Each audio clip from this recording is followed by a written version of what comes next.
महानगर भागातील सर्व आमच्या महिला ह्या ठिकाणी महापालिकेच्या आयुक्तांना निवेदन देण्याकरता आलेल्या आहेत। याच्या अगोदरही जवळजवळ 8 ते 10 वेळा त्या भागातल्या लोकांनी निवेदन दिलं होतं।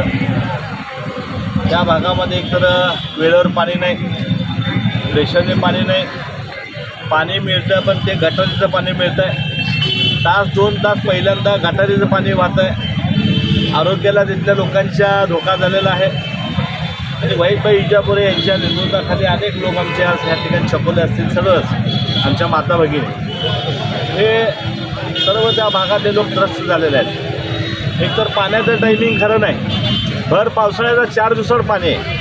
आज महाराष्ट्रामध्ये राज्यामध्ये सगळीकडे पाऊस आहे आणि पावसाळ्यात देखील हे लोक 4 दिवसाड पाणी देतात।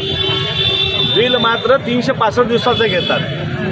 एक तर तिथे रस्ते नाही, ड्रेनेजचं काम नाही, देवाबत्ती रक्त सोलापूर शहराची वाट लागली आहे। आपण बघता 5वा बळी परवा गेलेला आहे। पाणी आल्यानंतर मोटर लावायला गेल्यावर ह्या ठिकाणी सोलापूर शहरामध्ये परवा 5वा बळी गेलेला आहे।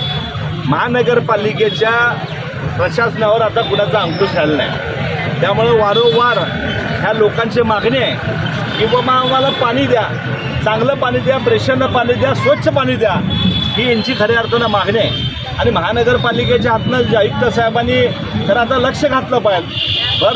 पाच दिवसात जर तुम्ही पाणी देत असाल पावसाळ्यात, हे गोष्ट चिंतेची आहे। आम्ही आता ह्या ठिकाणी सर्वजण आयुक्त साहेबांना भेटणार आहे, त्यांना निवेदन देणार आहे। 8 दिवसाच्या आतमध्ये आमच्या मागण्या मान्य केलं पाहिजे, त्या लोकांना स्वच्छ पाणी मिळालं पाहिजे, त्या लोकांच्या आरोग्याला ह्या ठिकाणी धोका झाला आहे। 8 दिवसात जर नाही झालं तर आम्ही सर्वजण महानगरपालिकेला वेढा घातल्याशिवाय सोडणार नाही। तर विजयपुरे आणि त्यांच्या सर्व शास्त्रीनगर भागातल्या महिलांनी आता आम्ही सर्वजण महापालिका आयुक्तांना आता भेटणार आहे।